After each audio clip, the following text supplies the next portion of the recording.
அஸ்ஸலாமு hi friends, எல்லோரும் எப்படி இருக்கீங்க? அல்ஹம்துலில்லாஹ் நாங்களும் நல்லா இருக்கோம். இந்த வீடியோ போன விலாகோட கண்டினியூஷன். போன வீடியோவில் எல்லாமே நான் சொல்லியிருப்பேன். குழந்தை பிறந்து சரியாக 25வது நாள் நாங்கள் அந்தமான் கிளம்பிட்டோம். இந்த வீடியோவில் நாங்கள் எப்படி பிள்ளையை தூக்கிக்கிட்டு ட்ராவல் பண்ணோம், ஃப்ளைட் ட்ராவல் எப்படி இருந்துச்சுங்கிறத தான் நான் சொல்லியிருக்கேன். இன்ட்ரெஸ்ட் இருக்கிறவங்க வீடியோ கண்டினியூவாக பாருங்கள். எங்கள் ஊர்லேருந்து சென்னை ஏர்போர்ட் போகிறதுக்கு குறைஞ்சது 6 மணி நேரம் ஆகும். எங்களுக்கு வந்து ஃபஸ்ட்டு ஃப்ளைட்டில் டிக்கெட் போட்டிருந்தாங்க. காலையில் 5 மணிக்கு ஃப்ளைட்டு.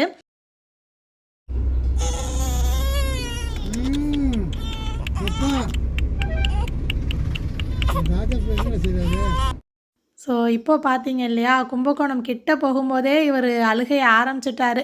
எங்களுக்கு வந்து 5 மணிக்கு ஃப்ளைட்டா, 3 மணிக்கு ஏர்போர்ட்டில் இருந்தால் கரெக்டாக இருக்கும். வீட்டிலேருந்து 8 மணிக்கு கிளம்புனா கூட போதும், தாராளமாக போயிடலாம். நைட்டில் அந்தளவுக்கு டிராஃபிக் இருக்காதுல்ல.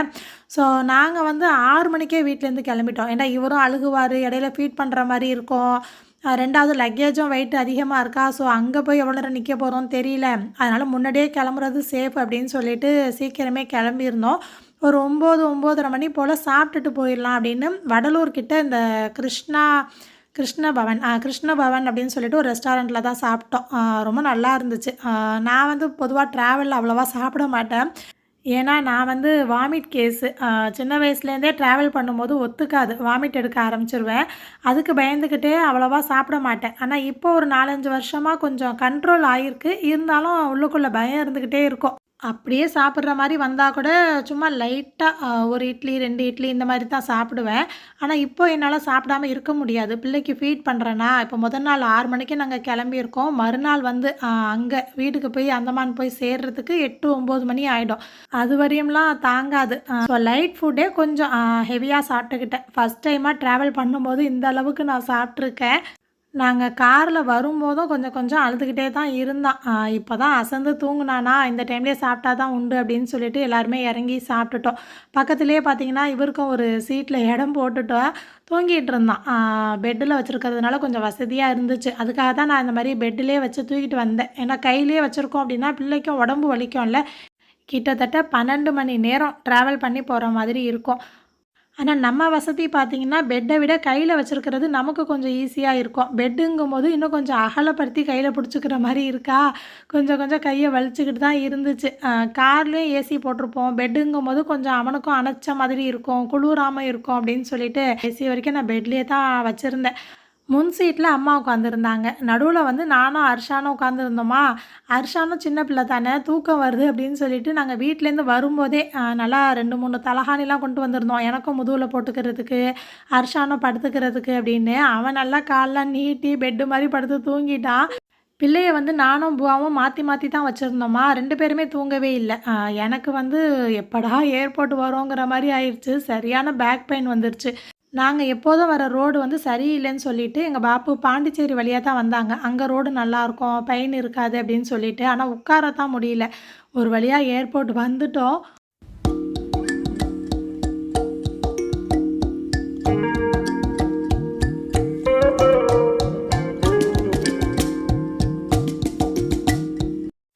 நாங்கள் ஏர்போர்ட் வந்து இறங்கும்போது 2 மணி இருக்கும். சரி முன்னாடியே வந்துட்டோம், நம்ம பொறுமையாகவே போய்க்கலாம் அப்படின்னு சொல்லிட்டு ரிலாக்ஸாக தான் அங்கெல்லாம் இருந்தேன்.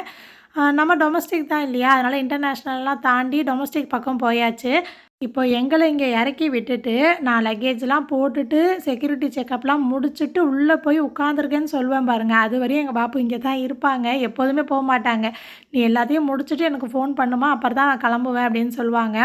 இப்போ எங்களை இங்கே இறக்கி விட்டுட்டு வீட்டுக்கும் கிளம்ப மாட்டாங்க. கண்டெய்னரில் போடுற திங்ஸ்லாம் இருக்குது இல்லையா, அதுக்கு வந்து சென்னை சிட்டி போகணும். உள்ள மண்ணடி ஏரியாவுக்கு போவாங்க. அங்கே வந்து இப்போ போடவும் முடியாது. ஏன்னா மிட் நைட்டுங்கிறதுனால ஆஃபீஸ் ஓப்பனில் இருக்காது. காலையில் ஒரு 7 மணிக்கு ஆஃபீஸ் எப்போ ஓப்பன் பண்ணுவாங்களோ அது வரையும் வெயிட் பண்ணிவிட்டு அதுக்கப்புறம் அந்த திங்ஸ் எல்லாம் போட்டுட்டு தான் வீட்டுக்கு கிளம்புவாங்க. எப்போதும் ஆசிர் தான் அந்த லக்கேஜ் ட்ராலியெல்லாம் மேனேஜ் பண்ணிப்பான். எனக்கு வந்து கஷ்டமாக இருக்கும். நான் ஒரு பக்கம் போவேன், வண்டி ஒரு பக்கம் போயிட்டுருக்கோம். ஒரு வருஷமும் நாங்களும் அண்ணன் ஃபேமிலியும் எப்போ வெக்கேஷனுக்கு லீவில் வருவோம் அப்படின்னு தான் வீட்டில் வெயிட் பண்ணிகிட்டு இருப்பாங்க.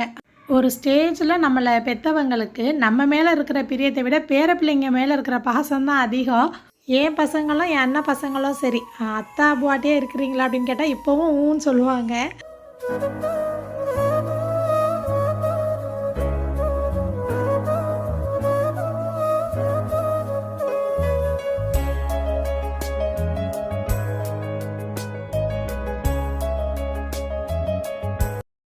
ஏர்போர்ட் உள்ளே போனதும் ஃபார்மாலிட்டிஸ்க்கெலாம் டைம் எடுக்கும். அதனால் நான் வெளியிலேயே பிள்ளைக்கு ஃபீட் பண்ணிட்டு தான் ஏர்போர்ட் உள்ளேயே வந்தேன். இருமா குளிரு. ஃபீட் பண்ணும்போது வெளியிலேயே தூங்கிட்டான். சரி உள்ளே வந்ததும் தூங்குவான் அப்படின்னு நினச்சிட்டு இருந்தேன். ஆனால் ஏர்போர்ட் உள்ள கால் எடுத்து வச்சதுமே சரியான அழுகை. அவனுக்கு அந்த டெம்பரேச்சர் மேனேஜ் பண்ண முடியல. ஃபுல்லாக ஏசி போட்டிருப்பாங்கல்ல, அந்த குளிர் தாங்கலை. இவ்வளோக்கும் நான் ஃபுல் ஹேண்ட் ட்ரெஸ் போட்டு க்ளவுஸ்லாம் போட்டு பெட்டில் அணைச்ச மாதிரி தான் பூவா வச்சுருந்தாங்க. பெரிய க்யூவில் தான் ஃபஸ்ட்டு நின்னேன். அதுக்கப்புறம் அங்கே இருக்கிற ஸ்டாஃப் சைடில் அழைச்சிட்டு வந்துட்டாங்க. எனக்கு முன்னாடி 2 பேர் இருந்தாங்களா, அங்கே இருக்கிற ஜென்ட்ஸ் கூட சொல்கிறாங்க அவங்கள வெயிட் பண்ண வைக்காதீங்க, ஃபஸ்ட்டு விட்டுருங்க அப்படின்னு. ஆனால் லேடிஸ்க்கு ரொம்ப தாராள மனசு. நாங்கள் தான் முன்னாடி வந்தோம் அப்படின்னு சொல்லிட்டு ஆர்கியூ பண்ணிகிட்டு இருந்தாங்க. இல்லை நீங்களே போட்டுக்கோங்கம்மா அப்படின்னு சொல்லிட்டு நான் வெயிட் பண்ணிகிட்டு இருந்தேன். இந்த மாதிரி நான் நிறைய இடத்துல பார்த்துருக்கேன். குறிப்பாக ஹாஸ்பிட்டலில் எமர்ஜென்சி அப்படின்னு சொல்லிட்டு போனால் கூட அவங்களுக்கு முன்னாடி நாங்கள் தான் டோக்கன் போட்டோம், நாங்கள் தான் வெயிட் பண்ணிகிட்ருக்கோம் அப்படிங்கிற ஒரு ஆர்கியூமெண்ட்டு, ஒரு சண்டை கூட நிறைய இடத்துல நடந்திருக்கு. என்ன சொல்கிறது, எல்லாரையும் அதுக்காக குறை சொல்ல முடியாது. கவுண்டரில் இருக்கிற அந்த பொண்ணு கூட ரொம்ப சாஃப்டாக எனக்கு சீக்கிரம் முடிச்சு கொடுக்க தான் ட்ரை பண்ணுச்சு. ஆனால் லக்கேஜ் பார்த்திங்கன்னா 3.5 கிலோ அதிகமாகிடுச்சு. ரூல்ஸ் படி பார்த்தா நான் தான் எக்ஸ்ட்ராவாக பேமெண்ட் கொடுக்கணும். ஆனால் லாஜிக் படி என்கிட்ட ஹேண்ட் லக்கேஜ் இல்லை. நான் சொன்னேன் ஒரே ஒரு ஹேண்ட் லக்கேஜ் தான் வச்சுருக்கேன், அதில் 7 கிலோ கூட கிடையாது அப்படின்னு சொன்னேன். அதையுமே வெயிட் போட்டு பார்த்தாங்க, 7 கிலோக்கும் கம்மியாக தான் இருந்துச்சு. எங்களுக்கு 3 ஹேண்ட் லக்கேஜ் 21 கிலோ வச்சுக்கலாம். என்னால் வெயிட் தூக்க முடியாது, சிசேரியன் பண்ணியிருக்கு, நியூபானாக இருக்குது, அதனால அம்மாவும் பிள்ளையை வச்சுக்கணும். நாங்கள் இருக்கிற ஹேண்ட் லக்கேஜ் எல்லாத்தையும் லக்கேஜில் போட்டுட்டோம், அதனால தான் வெயிட்டு கூடவா இருக்குது அப்படின்னு சொல்லி பேசி பார்த்தேன். ஏன்னா அந்த இடத்துல பேசி பார்க்கணும்ல. பணம் கட்டணும் அப்படின்னா கட்டிட்டு போயிட்டே இருக்கலாம், எதுக்கு கட்டணும், லாஜிக் இருக்குது இல்லையா? ஸோ நான் பேசி பார்த்தேன். அதுக்கும் பக்கத்து கவுண்டரில் இருக்கிற பொண்ணு சொல்கிறாங்க, நீ ஏன் 3ஐயும் சேர்த்து போட்டிருக்க, தனித்தனியாக லக்கேஜ் போட்டு பாரு அப்படின்னு சொல்கிறாங்க. ஏன்னா அப்படி போட்டால் ஒரு லக்கேஜுக்கு இன்னும் எக்ஸ்ட்ராவாக வெயிட்டு காட்டும், இன்னும் பேமெண்ட் பண்ணுற மாதிரி இருக்குமே அப்படின்னு. அதுக்கு இந்த பொண்ணு இல்லை அவங்க நியூபார்ன் வச்சுருக்காங்க, கஷ்டமாக இருக்கும், வேணாம் அப்படின்னு சொல்லிட்டு எனக்கு டேக்லாம் போட்டு கொடுத்துட்டாங்க. எல்லாரும் இப்படி இருக்க மாட்டாங்க. சில பேர் நான் பேசி பார்த்தும் ஒத்துக்காமல் பணம் கட்டி தான் ஆகணும் அப்படின்னு சொல்லியிருந்தா கட்டி தான் ஆகணும். அது நான் எதுவுமே பேசாமல் பணம் கட்டிட்டு போயிருந்தேன் அப்படின்னா எனக்கு மனசு ஆறி இருக்காது. நான் பேசிட்டேன் அப்படிங்கிறதுனால எனக்கு ஒரு சாட்டிஸ்ஃபேக்ஷன் இருக்கும். இப்போ பேசி பார்த்ததுனால நமக்கு தானே அது லாபமாக போச்சு. இந்த இடத்துல மட்டும் கிடையாது, எங்கேயுமே சரி, நம்ம பேசி பார்த்தா தான் நமக்கு எதுவுமே கிடைக்கும். அடுத்தவங்க எடுக்கிற முடிவுக்கு தலையாட்டணும் அப்படின்னா அவ்வளோதான். நமக்கு அப்படி நடக்குது, நம்மளை இதை செய்ய சொல்கிறாங்க, பிடிக்காதது செய்ய சொல்கிறாங்க அப்படின்லாம் புலம்புறதை விட நம்ம சொந்தமாக ஒரு முடிவு எடுக்கிறதுக்கு முயற்சியாவது செய்யணும். பேச வேண்டிய இடத்துல காட்டுற மௌனத்துக்கு அர்த்தமே கிடையாது. நான் லக்கேஜை போட்டதும் ஹஸ்பண்டுக்கும் ஃபோன் பண்ணி சொல்லிட்டேன், இந்த மாதிரி எக்ஸ்ட்ரா வெயிட்டு தான் இருந்துச்சு, ஆனால் பணம்லாம் பே பண்ணலை, மேனேஜ் பண்ணிட்டேன் அப்படின்னு. ஸோ எங்கள் பாப்புமே வெளியில் வெயிட் பண்ணிகிட்டு இருந்தாங்க. அவங்கக்கிட்டேயும் ஃபோன் பண்ணி இந்த மாதிரி லக்கேஜ்லாம் போட்டுட்டேன் பாப்பு, ஒன்றும் பிரச்சனை இல்லை, நான் செக்யூரிட்டி செக்கப் போகிறோம் அப்படின்னு சொல்லிட்டேன். அர்ஷான் அதான் பாப்புக்கு தான் டாட்டா காமிச்சிட்ருக்கான், வெளியில் நிற்கிறாங்க. லக்கேஜ் போடுற இடத்துலையே 3/4 மணி நேரம் கிட்ட நின்றுருக்கேன். போர்டிங் பாஸை கையில் வாங்கினதும் தான் கொஞ்சம் பெருமூச்சே விடுற மாதிரி இருந்துச்சு. பிள்ளையும் கொஞ்சம் அமைதியாக இருந்தான். அப்போவே ஃபீட் பண்ணிடலாம் அப்படின்னு சொல்லிட்டு செக்யூரிட்டி செக்கப் போகிறதுக்கு முன்னாடி அங்கே சீட் மாதிரி போட்டிருந்தாங்க. நல்ல வேளை அங்கேயே உட்காந்து ஃபீட் பண்ணிட்டேன். ஏன்னா என்னடா இது சோதனைக்கு மேலே சோதனை அப்படிங்கிற மாதிரி செக்யூரிட்டி செக்கப்பில் ஃபோன்லேருந்து எல்லாமே நம்ம போட்டுருணும். அங்கே என்னால் வீடியோலாம் எதுவும் எடுக்க முடியாது. அங்கே பார்த்தீங்கன்னா ஒரு 1/2 மணி நேரம் நிற்க வச்சுட்டாங்க என்னோடய பேக்குக்கு. என்னடா இது, ஒரு நாளும் நம்ம இங்கே நின்றதே கிடையாது, அப்படி என்ன உள்ளே வச்சுருக்கோம், நிற்க வச்சுருக்காங்க, ஸ்கேனிங்கில் நிற்க வச்சுட்டாங்க. சரி என்ன தான் இருக்குதுன்னு பார்ப்போம் அப்படின்னு பார்த்தாக்க இந்த ஒரு பேக்கு தான் நாங்கள் வச்சுருந்தது கையில். உள்ளே பிரித்து காட்டுங்க அப்படின்னு சொல்லிட்டாங்க. நானும் ஒன்று ஒன்றா எடுத்து காட்டுறேன். பூவாவும் நிறையா டேப்லெட் வச்சுருந்தாங்களா, ஒருவேளை அதுக்கு தான் ப்ரிஸ்கிரிப்ஷன் கேட்பாங்களோ அப்படின்னு ஒரு டவுட் எனக்கு இருந்துச்சு. அதுவுமே எடுத்துட்டேன், அதையுமே இல்லை, அப்புறமும் காட்டுது அப்படின்னு சொல்கிறாங்க. பார்த்தாக்க சைடில் ஒரு வாட்ரு பாட்டில், ஒரே ஒரு பாட்டில் சுடு தண்ணி தான் வச்சுருந்தோம். அந்த பாட்டில் தான் காட்டுது. இது என்னன்னு கேட்டாங்க. நான் பானி தண்ணி தான் அப்படின்னு சொல்கிறேன். குடிச்சு காட்டுங்க அப்படின்னு சொன்னாங்க. அப்புறம் குடிச்சு காட்டினதுக்கப்புறம் உள்ளே அலோவ் பண்ணுறாங்க. இது தெரிஞ்சிருந்தால் அங்கேயே தூக்கி போட்டிருப்பப்பா, போங்கப்பா அப்படின்னு சொல்லிட்டு கடகடன்னு உள்ளே அர்ஷானுக்கு பிள்ளைக்கெல்லாம் ட்ரெஸ் சேஞ்ச் பண்ணலாம் அப்படின்னு சொல்லிட்டு அந்த வெயிட்டிங் ஹாலில் உட்கார்றேன். ஃபைனல் கால் போர் பிளேயர் அப்படின்னு சொல்லிட்டு மைக்கில் அனௌன்ஸ் பண்ணிக்கிட்டே இருக்காங்க. சரி வாங்க போயிடலாம் அப்படின்னு கடகடன்னு உள்ளே போயிட்டோம். சும்மா இருக்கா கொஞ்சம் நேரத்துக்கு காரில் வாங்கிட்டு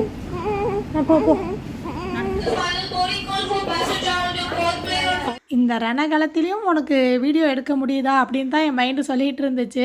சரி இவ்வளோ தூரம் எடுத்தாச்சு, ஃபினிஷிங்கும் முடிச்சிடலாமே அப்படின்னு சொல்லிட்டு ஏன்னா பெரியவங்க சொல்லுவாங்க இல்லையா, கஷ்டங்கிறது ஒரு சின்ன கல் மாதிரி. அத கண்ணு கிட்ட வச்சு பார்த்தோம் அப்படின்னா, நமக்கு அந்த கஷ்டம் ரொம்ப பெருசா தெரியும். இதுவே கொஞ்சம் தூரம் தள்ளி வச்சு பார்க்கும்போது, நமக்கு அந்த கஷ்டம் கூட சின்னதா இருக்கும் அப்படின்னு சொல்லுவாங்க. அதே மாதிரி தான் அன்னைக்கு நாங்க பட்ட கஷ்டம் எல்லாமே அந்த நேரத்துல ரொம்ப பெருசா தெரிஞ்சுச்சு. ஆனா இப்போ வீடியோல எங்கள பார்க்கும்போது எனக்கே அவ்வளோதான்ல அப்படின்னு தோணுது. ஏன்னா ஏர்போர்ட் உள்ள வந்து நாங்க 5 நிமிஷம் கூட ரிலாக்ஸா ஒரு இடத்துல உட்காரவே இல்ல. படபடன்னு ஓடிக்கிட்டே இருந்தோம். அவ்வளோதான் ஒரு நாள் பூரா வீட்டுக்கு போய் ரெஸ்ட் எடுக்கணும் அப்படின்னு நினச்சிட்டே இருந்தேன். செம்ம டயர்ட் ஆயிருச்சு. அதே மாரி பேக் பெயினும் அதிகமா இருந்துச்சு.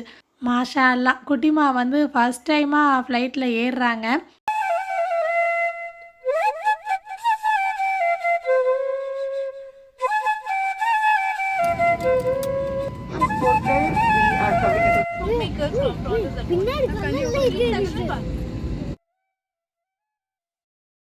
ஃப்ளைட் வந்து இப்போது எடுக்க போகிறாங்க. இதுவரைக்கும் குட்டிமா அமைதியா தூங்கிட்டு இருக்கான். எப்போ கத்துவான் என்னங்கிறது தெரியல. எங்ககிட்ட வந்து கூலிங் கம்மியா இருக்கிற மாரி தான் வச்சுக்கிட்டோம். ஏர் ஹோஸ்டஸும் வந்து உங்களுக்கு ஏதாச்சும் ஹெல்ப் வேணும்னா கேளுங்க. நியூ பார்ன் வச்சுருக்கீங்க. இந்த இடத்துல போய் நீங்கள் டயப்பர்லாம் சேஞ்ச் பண்ணிக்கலாம் அப்படிங்கிற மாரி எங்களுக்கு சொல்லிட்டுலாம் போனாங்க. நாங்கள் என்ன பேசிட்டு போனோம் அப்படின்னா, ஃபர்ஸ்ட் டைம் நம்ம எப்போ ஃப்ளைட்டில் ட்ராவல் பண்ணோம் அப்படிங்கிறதெல்லாம் சொல்லிட்டு போனோம். அர்ஷான் எப்போ, ஆசிர் எப்போ, எங்கள் புவா வந்து உம்ரா போகும்போது தான் ஃபஸ்ட்டு போனது. இந்த மாரி பேசிக்கிட்டே போனோமா, இவரு அஸ்பர் தான் இப்போது ஃபேமிலியிலேயே ஃபஸ்ட்டு 25 நாள் பிள்ளையில ட்ராவல் பண்ணது. நிறைய பிக்சர்ஸ் வந்து பிள்ளைய வச்சுக்கிட்டு அந்த விண்டோ கிட்ட, அதுக்கப்புறம் ஃப்ளைட்டோட சேர்த்து தெரிகிற மாதிரி, ஏன்னா அவனும் ஃப்யூச்சரில் பார்ப்பான்ல.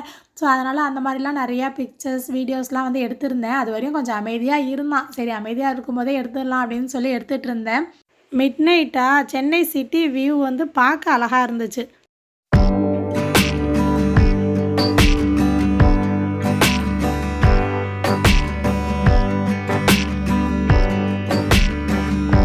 அஸ்பர் வந்து நியூ பார்ன் அப்படின்னாலும் ஹாஃப் டிக்கெட்டு கிட்டத்தட்ட 2 வயசு வரைக்குமே அந்தமானுக்கு வந்து ஹாஃப் டிக்கெட் தான். சீட் வந்து கொடுக்க மாட்டாங்க. ஆனால் இங்கே அந்தமான் பொறுத்த வரையும் நான் சொல்கிறேன். மற்றபடி இன்டர்நேஷ்னலெல்லாம் என்ன மாதிரிங்கிறது எனக்கு தெரியல.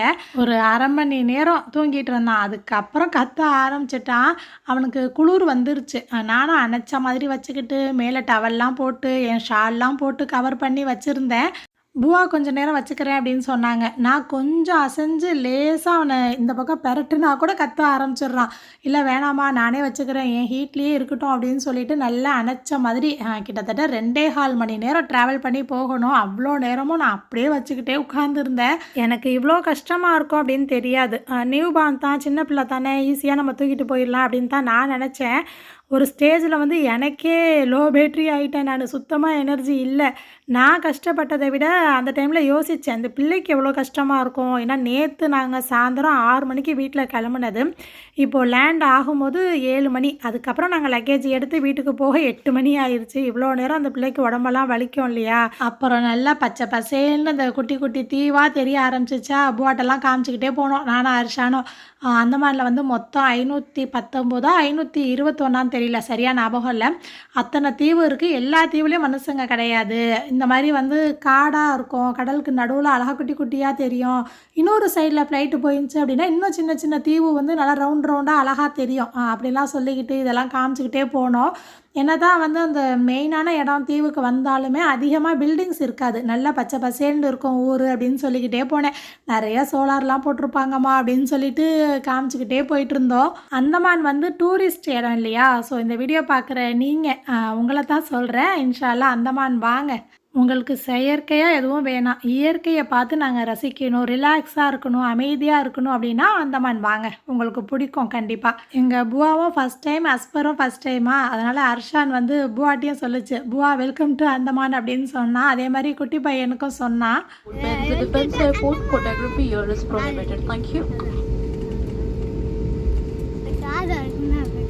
லேண்ட் ஆகும்போது சவுண்டு அதிகமாக இருக்கும். ஆசிரியருக்குலாம் வந்து காது வலியில் அழுக ஆரம்பிச்சிருவான். எங்கள் புவாவுக்கும் வந்து காது அடைக்க ஆரம்பிச்சிருச்சு, வலி வந்துருச்சு.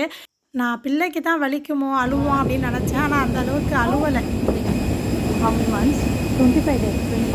அந்தமான் வர்றதில் ஏர் இந்தியாவில் மட்டும்தான் சாப்பாடு கொடுப்பாங்க. செம்ம சூப்பராக இருக்கும். மற்ற ஃப்ளைட் எல்லாருமே கஞ்சூஸுங்க, ஒரு பன்னு கூட கொடுக்க மாட்டாங்க. நாங்கள் வீட்டிலேருந்து வரும்போதே பிஸ்கெட்டு பன்லாம் கொண்டு வந்தோமா, அதை தான் சாப்பிட்டோம். நம்ம பேமெண்ட் கொடுத்து வேணும்னா ஏதாவது வாங்கி சாப்பிட்லாம். அந்தமான் வந்துட்டோம் அல்ஹம்துலில்லாஹ். 15 நாள் கழித்து நான் ஆசிரை பார்க்க போகிறேன். இவ்வளோ நாள் விட்டுட்டு பிள்ளைய இருந்ததே இல்லை. அவனுக்காகத்தான் என்ன கஷ்டமாக இருந்தாலும் பரவாயில்ல, நான் வந்துடுறேன் அப்படின்னு சொல்லிட்டு ஹஸ்பண்ட்டை டிக்கெட் போட சொன்னது. அவங்க கூட இன்னும் கொஞ்ச நாள் ரெஸ்ட் எடுத்துகிட்டு 40 நாள்லாம் கழிச்சிட்டு வாயேன் அப்படின்னு தான் சொன்னாங்க.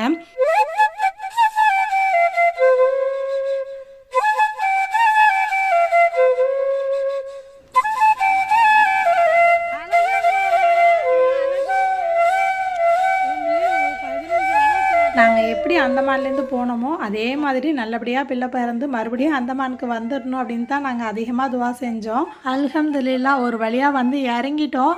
இப்போ தான் வீட்டை பற்றி கவலையே வருது. அங்கே வீடு எந்த லட்சணத்தில் இருக்குதுன்னு தெரியல, போய் பார்த்தா தான் தெரியும். இன்ஷா அல்லாஹ் அடுத்தடுத்த விலாகில் எல்லாத்தையுமே நான் ஷேர் பண்ணுறேன். வீடியோ பிடிச்சிருந்தா லைக் பண்ணிவிட்டு என்ன நினைக்கிறீங்கன்னு கமெண்ட் பண்ணுங்கள்.